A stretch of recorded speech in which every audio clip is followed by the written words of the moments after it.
what's been happening there with a look at former KwaZulu-Natal Premier Senzo Mchunu's testimony at the Moerane Commission today.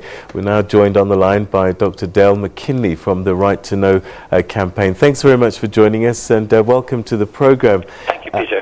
Perhaps you can start by giving us the reasons why the Right to Know campaign took an interest in these commissions' work, actually. Yeah, well, we've been, for the last 3 years in particular, we've been working very closely with people at Cleveland's Hostel. And I think, as most listeners and viewers would know, the Cleveland's Hostel has been at the center of many of the political killings in KZN over the last while. In fact, over 90 people have been killed there in the last 3 or 4 years. And the allegations are, from testimony in front of the Moerane Commission, that many of the hit squads and hitmen that have been deployed for these other political killings have emanated from Cleveland. So we have taken an interest in that specifically because we believe that much of this is a result of, underhandedness, secrecy, corruption, a whole range of problems. I think that the ex-premier has begun to surface in his testimony today. And it's of huge interest to all civil society organizations, but specifically to those on the ground in KZN. You've mentioned the former Premier's testimony today. What came out of that today that was significant in your view?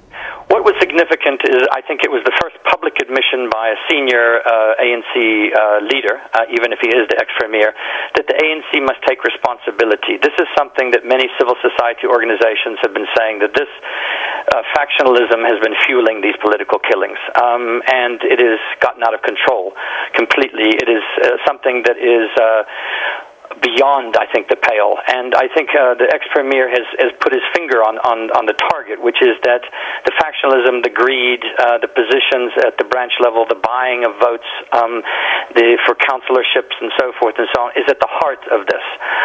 We know that this has been happening, and I think most people know that this has been happening, but for a senior ANC official to publicly admit it and to put it out there in the open is hugely significant, because I think for the first time it shows that there can be some self-criticism as well as some honesty with regards to this, instead of trying to blame so-called third forces or other people for what is clearly an internal party problem.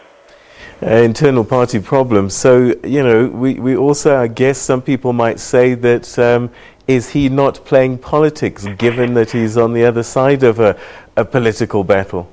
Well, I think that certainly that charge could be made. I think the premier, when he was premier, he certainly has some things to answer for himself.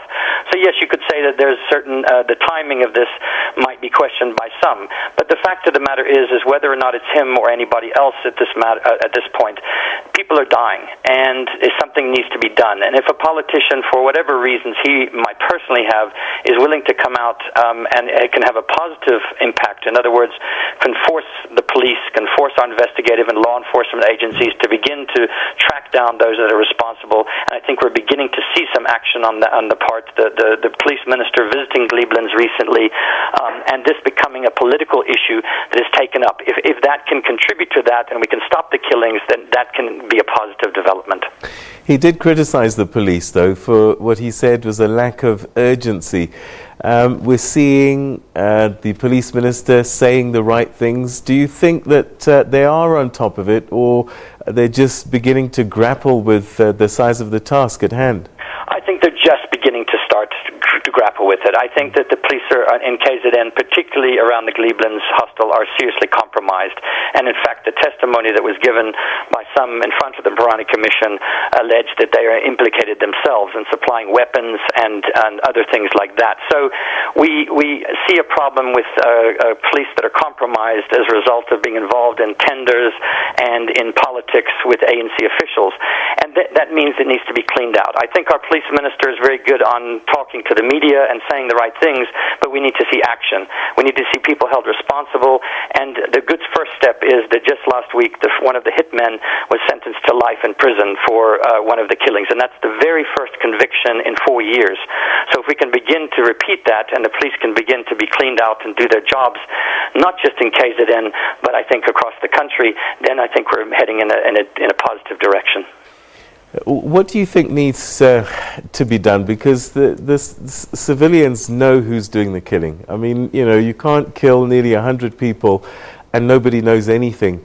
Where's the disconnect? How can we get witnesses to come forward and feel safe and also trust the policing system? Yeah, it's a very good question, Peter. And you know, it's something I know because I've met and talked with many of those witnesses who are fearing for their lives, and they all say the same thing, that we cannot trust the police, and when we can't trust our law enforcement agents, then that's a problem. So it's about cleaning that out. It's about the politicians and the senior police officials doing their job, about getting the corrupt officials out of the picture, prosecuting them, making them embarrassed, making them exposing them. Once that, if they feel protected and they feel a sense of impunity, they will continue to do this, and the problem will continue to, the killings will keep on.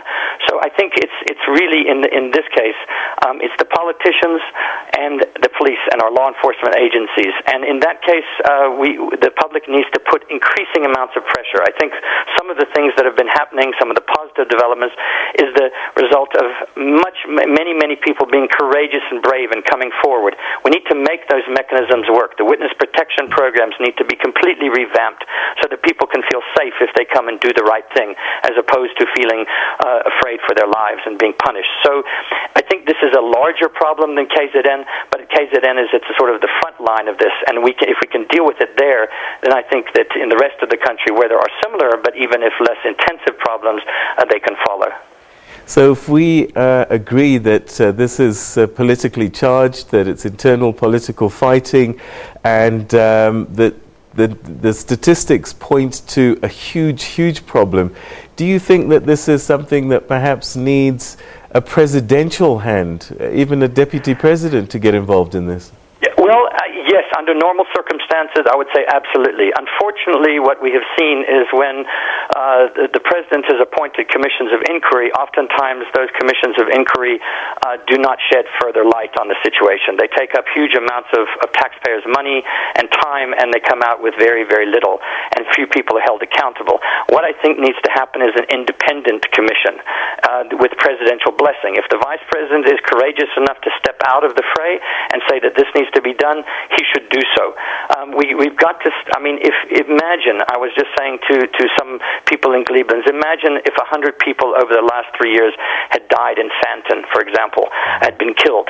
There would be an absolute national emergency and outrage, but because these are oftentimes faceless and poor people who don't feature, this continues to happen. We need our politicians to stand up and to say that, not just to say the right thing, but to put in place mechanisms that can affect the law and the prosecutions necessary to bring people to book. Once people fear the law, they will stop doing these things. All right, Dr. Dale McKinley, thank you very much indeed for joining us. Dale McKinley is with the Right to Know campaign, speaking to us, of course, about the explosive, some would say, sentiments that were shared by former Premier Senzo Mchunu today at the Moerane Commission. Francis?